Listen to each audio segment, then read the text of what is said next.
엄마 미쳤어요? 내가 할 말은 아니지. 집은 이미 팔았다. 엄마 이게 무슨 짓이에요? 뚝 하고 전화가 끊어졌다. 그날 이후 아무도 그녀의 소식을 듣지 못했다. 시청 전에 구독과 좋아요를 부탁드립니다. 영상 제작에 큰 힘이 됩니다. 새벽 5시 알람이 울리기도 전에 최영희는 눈을 떴다. 72년을 살아온 몸은 이미 시계보다 정확했다. 어둠 속에서 조용히 일어나 거실로 나가자 창밖으로 희미하게 동이 트고 있었다. 부엌에 불을 켜고 냉장고 문을 열었다. 손주들이 좋아하는 반찬들이 가지런히 놓여 있었다. 어젯밤 늦게까지 만들어둔 것들이다. 달걀말이를 부치고 김밥을 싸고 과일을 예쁘게 깎았다. 3개의 도시락통에 정성껏 음식을 담으며 영희는 작은 미소를 지었다. 손주들이 학교에서 맛있게 먹는 모습을 상상하면 피로가 잊혀졌다. 할머니 벌써 일어나셨어요? 중학생 손녀가 졸린 눈으로 부엌에 들어왔다. 영희는 환하게 웃으며 도시락을 내밀었다. 오늘은 내가 좋아하는 잡채 넣었어. 친구들하고도 나눠 먹고. 고마워요, 할머니. 그 한마디에 영희의 마음이 따뜻해졌다. 이 순간만큼은 모든 게 의미 있게 느껴졌다. 손주들이 등교하고 나면 본격적인 하루가 시작됐다. 방마다 청소를 하고 빨래를 돌리고 저녁 준비를 미리 해두었다. 허리는 아프고 무릎은 시큰거렸지만 쉴 틈이 없었다. 며느리는 집안일에 까다로웠다. 먼지 하나, 설거지 하나도 완벽해야 했다. 영희는 서둘러 외출 준비를 했다. 30년째 일하는 식당으로 향했다. 평생을 칼과 불 앞에서 보낸 그녀는 식당에서만큼은 인정받는 요리사였다. 손님들은 그녀의 음식을 칭찬했고 사장님은 그녀를 믿었다. 하지만 번 돈은 온전히 그녀의 것이 아니었다. 아들의 사업 자금, 손주들의 학원비, 명절 용돈까지. 통장에는 늘 바닥이 보였다. 그래도 괜찮다고, 가족을 위한 거라고 스스로를 위로했다. 저녁 9시가 넘어서 집에 돌아오면 며느리와 아들이 거실에 앉아 있었다. 인사를 건네도 시큰둥한 대답뿐이었다. 영희는 부엌으로 들어가 설거지를 마저 하고 내일 아침 준비를 했다. 밤 11시 작은 방에 누워 천장을 바라봤다. 이렇게 사는 게 맞는 걸까? 하는 생각이 스쳤지만 곧 고개를 저었다. 손주들의 웃는 얼굴이 떠올랐다. 그것만으로 충분하다고 그렇게 믿고 싶었다. 하지만 가슴 한켠에 자리한 외로움은 아무도 몰랐다. 가족과 함께 살지만 그 어느 때보다 혼자였다. 최영희 환자분 내일 오전 8시 수술 예정입니다. 의사의 말에 영희는 고개를 끄덕였다. 심장판막 수술. 위험하다는 건 알고 있었다. 하지만 두려움보다는 묘한 체념이 먼저 왔다. 보호자분은 언제 오시나요? 간호사의 질문에 영희는 잠시 말을 잃었다. 아들이 바빠서요. 곧 올 겁니다. 거짓말이었다. 아들은 입원 당일에도 오지 않았다. 아들은 전화로 엄마, 회사 일이 급해요. 애들 엄마가 나중에 갈 거예요. 라고 했다. 며느리는 전화도 받지 않았다. 병실 침대에 누워 창밖을 바라봤다. 다른 병실에서는 가족들의 웃음소리가 들렸다. 누군가는 과일을 깎아주고 누군가는 손을 잡아주었다. 영희의 옆 침대 환자는 남편과 딸이 번갈아가며 간병했다. 옆 침대 환자의 딸이 자신의 어머니를 다정하게 대하는 모습을 보며 영희는 눈시울이 뜨거워졌다. 고개를 돌려 천장을 응시했다. 서러움이 몰려왔다. 저녁 무렵 며느리에게서 문자가 왔다. 어머니, 애들 봐야 해서 못 갈 것 같아요. 수술 잘 받으세요. 손가락이 떨렸다. 답장을 쓰려다 지웠다. 섭섭한 마음이 밀려들었다. 밤 9시, 복도에서 낯익은 목소리가 들렸다. 며느리였다. 하지만 병실로 들어오는 게 아니라 복도 끝에서 전화 통화를 하고 있었다. 영희는 화장실에 가려다 그 목소리에 걸음을 멈췄다. 응, 사망보험금 갱신은 내가 알아서 처리할게. 어차피 나이도 있으시고. 솔직히 수술 후에 집안일 못하시면 우리가 다 해야 하잖아. 그냥 요양원 알아보는 게 나을 것 같아. 심장이 철렁 내려앉았다. 손에 든 물컵이 바닥에 떨어져 깨졌다. 어머니, 며느리가 놀라 전화를 끊고 뛰어왔다. 하지만 영희는 며느리의 얼굴을 볼 수 없었다. 시야가 흐려졌다. 괜찮으세요? 제가 간호사 불러올게요. 며느리의 목소리는 여전히 차가웠다. 형식적인 걱정일 뿐이었다. 간호사가 와서 영희를 침대로 옮겼다. 며느리는 제가 급한 일이 있어서요. 수술 끝나면 연락 주세요. 라는 말을 남기고 황급히 병실을 떠났다. 영희는 천장의 형광등을 바라보며 생각했다. 내가 필요 없는 사람이었구나. 평생을 바쳐 키운 아들, 돌봐준 손주들. 나는 그저 편리한 도구였을 뿐이었나. 수술 동의서에 떨리는 손으로 서명했다. 보호자라는 비어 있었다. 간호사가 안타까운 눈빛으로 바라봤지만 영희는 아무 말도 하지 않았다. 그날 밤 영희는 처음으로 자신의 삶을 돌아봤다. 그리고 결심했다. 이제는 달라져야 한다고. 수술은 성공적이었다. 하지만 회복은 더뎠다. 가슴의 상처보다 마음의 상처가 더 아팠다.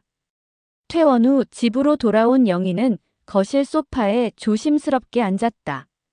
숨을 쉴 때마다 가슴이 당겼다. 의사는 최소 3개월은 무리하지 말라고 했다. 어머니, 저녁은 알아서 드세요. 우리는 밖에서 먹고 올게요. 며느리의 말에 영희는 고개를 들었다. 아들 가족 넷이 외출 준비를 하고 있었다. 어디 가니? 그냥 외식이요. 어머니는 죽 데워 드시면 돼요. 차가운 말투였다. 손주들은 할머니를 쳐다보지도 않고 현관문을 나섰다. 며칠 후 영희는 거실에서 이상한 소리를 들었다. 아들 부부가 안방에서 나누는 대화였다. 여행 가방 큰 거로 준비했어? 응, 이번에 2주짜리니까 옷 많이 가져가야지. 애들 여권도 챙겼고. 엄마한테는 말 안 했지? 당연하지. 또 뭐라고 할 텐데. 영희의 손이 떨렸다. 해외여행. 자신의 수술 직후에. 다음 날 아침, 거실에 여행 가방들이 놓여 있었다.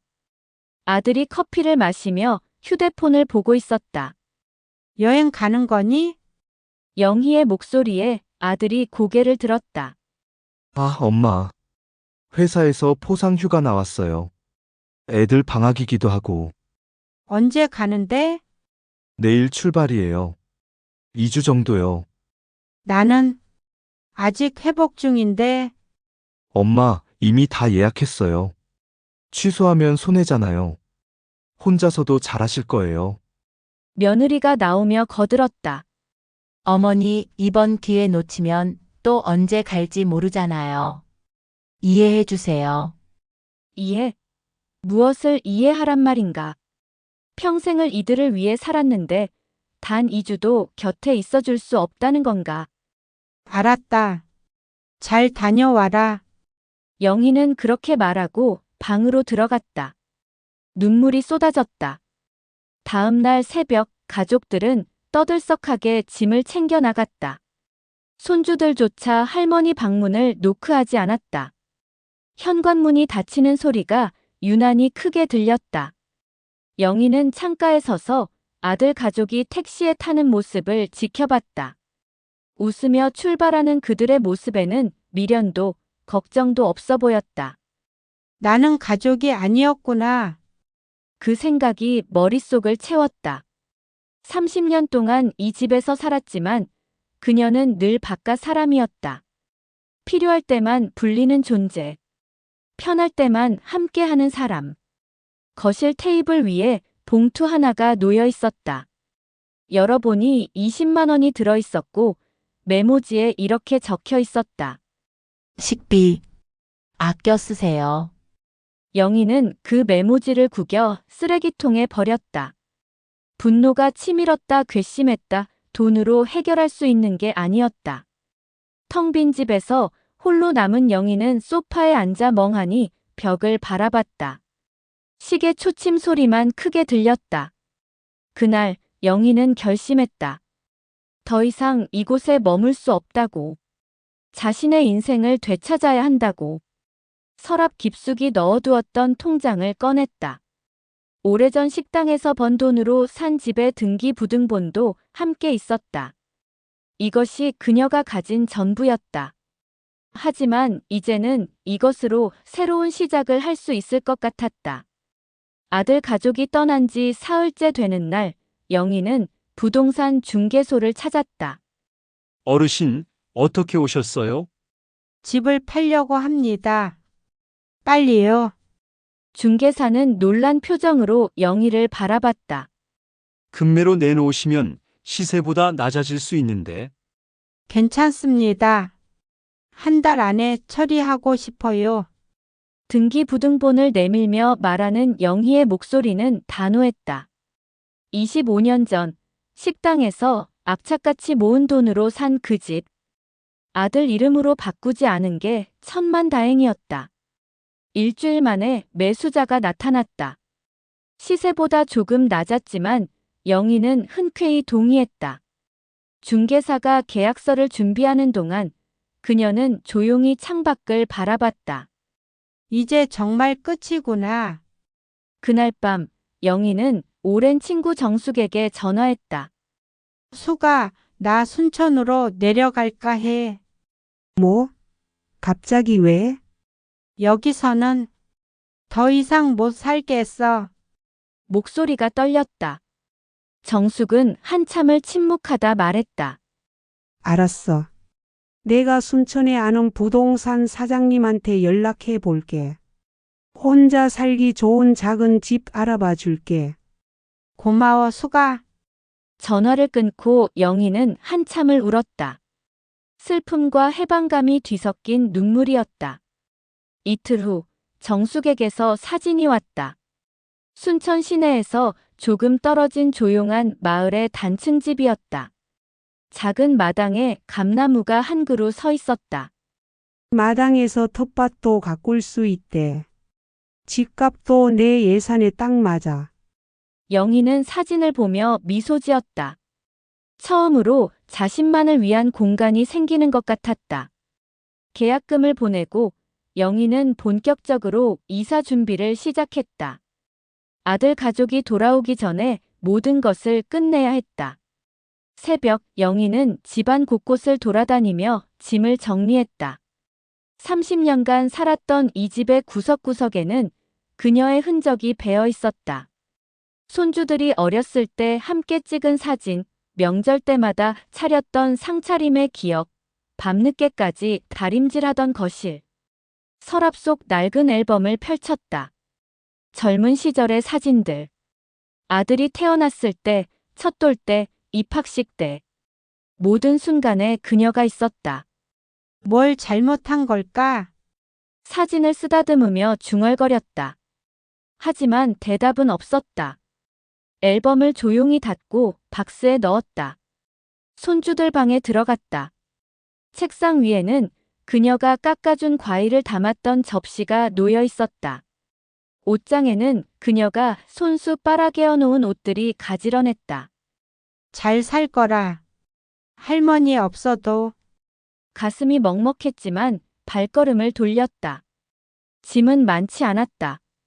옷가지 몇 벌과 소중한 물건들만 챙겼다. 30년의 삶이 이삿짐 센터박스 5개에 담겼다. 마지막으로 식탁 위에 편지 한 통을 놓았다. 아들아, 엄마는 이제 내 삶을 살아보려 한다. 그동안 고마웠다. 건강하게들 잘 살아라. 짧은 편지였지만 그 이상의 말은 필요 없었다. 새벽 5시 이삿짐 트럭이 도착했다. 영희는 마지막으로 집안을 둘러봤다. 눈물이 흘렀지만 이번에는 후회의 눈물이 아니었다. 출발하시죠. 기사의 말에 고개를 끄덕이며 트럭에 올랐다. 차가 움직이자 창밖으로 집이 멀어졌다. 순천으로 가는 길, 영희는 창밖 풍경을 바라보며 생각했다. 이제 시작이야. 나를 위한 남은 마지막 삶. 해가 떠오르고 있었다. 몇십 년 만에 맞이하는 진짜 아침이었다. 어머니, 어머니, 현관문을 열며 며느리의 목소리가 집안을 울렸다. 2주간의 여행을 마치고 돌아온 가족은 짐을 끌고 안으로 들어왔다. 이상하네. 집에 안 계신가? 아들이 거실을 둘러봤다. 뭔가 이상했다. 너무 조용했다. 평소 같으면 할머니가 나와 손주들을 반겼을 텐데. 며느리가 부엌으로 달려갔다. 텅 비어 있었다. 냉장고 문을 열었다. 반찬 통들이 사라지고 영희가 쓰던 그릇들도 없었다. 여보 이거 봐.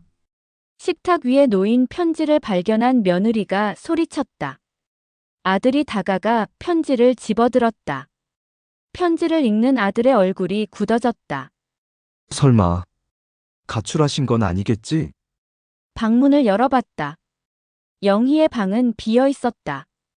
옷장도 화장대 위도 깨끗이 정리되어 있었다. 엄마 어디 가셨어? 아들은 황급히 영희의 전화번호를 눌렀다. 연결음이 길게 울렸다. 여보세요, 아들아. 영희의 목소리는 놀랍게도 차분했다. 엄마 지금 어디세요? 왜 집을 비우신 거예요? 나는 이제 내 집으로 갔다. 네? 무슨 소리예요? 아들아, 이 집 말이다. 내가 25년 전에 식당에서 번 돈으로 산 집이야. 명의가 내 이름으로 되어 있는 거 알지? 아들은 말문이 막혔다. 엄마 농담하시는 거죠? 우리가 사는 집인데. 이미 매매 계약 끝났다. 다음 달이면 새 주인이 들어온다. 너희는 새 집 알아봐야 할 거야. 엄마 이게 무슨 짓이에요? 우리 애들은 어떡하라고. 영희는 한숨을 길게 내쉬었다. 아들아, 엄마는 평생 너희를 위해 살았어. 새벽부터 밤까지 단 하루도 쉬지 않고. 근데 너희는 내가 수술하고 회복 중일 때 여행을 갔더구나. 나는 가족이 아니었구나 싶더라. 편할 때만 있으면 되는 가정부 같은. 며느리가 전화를 가로챘다. 어머니 너무 하시는 거 아니에요? 우리가 언제 그렇게 대했다고. 요양원 이야기 들었어? 사망보험금 이야기도. 병원 복도에서 하던 전화 통화. 며느리의 얼굴이 창백해졌다. 그건 오해예요. 어머니 건강 걱정해서. 됐다. 이제 와서 변명해봤자 소용없어. 나는 순천에 작은 집 하나 얻었어. 이제부터는 나를 위해 살 거야. 엄마 아들의 외침에도 영희는 전화를 끊었다. 순천의 작은 집. 영희는 창가에 앉아 커피잔을 손에 들었다. 감나무 가지 사이로 아침 햇살이 쏟아져 들어왔다. 72년을 살아오며 처음으로 마시는 여유로운 커피였다. 누구를 위해 도시락을 싸지 않아도 되고 집안일에 쫓기지 않아도 되는 아침. 눈물이 흘렀다. 서러움의 눈물이 아니었다. 쌓여있던 응어리가 풀리는 듯한 후련함의 눈물이었다. 이제 시작이야. 이제 나를 챙기자. 영희는 창밖 풍경을 바라보며 중얼거렸다. 작은 마당에는 봄꽃이 피어나고 있었다. 오후에는 텃밭을 가꿔볼 생각이었다. 동네 경로당에도 나가보고 오랜만에 친구들도 만나고 전화기가 다시 울렸다. 아들의 이름이 떴다. 하지만 영희는 받지 않았다. 지금은 자신에게 집중할 시간이었다. 커피를 한 모금 마시며 영희는 처음으로 자유를 느꼈다. 평생을 남을 위해 살았던 여자가 비로소 자신의 인생을 되찾은 순간이었다. 우리 모두는 누군가의 가족이자 누군가의 자신입니다. 때로는 주는 사랑보다 나를 돌보는 용기가 더 필요할 때가 있죠. 인생은 길지 않습니다. 오늘 하루 스스로에게 따뜻한 말을 건네보세요. 서로 응원하며 살아가요. 내일도 당신의 하루를 응원합니다. 이 이야기가 마음에 닿았다면 좋아요와 구독으로 함께 걸어가요. 그리고 댓글로 당신의 생각을 나눠주세요.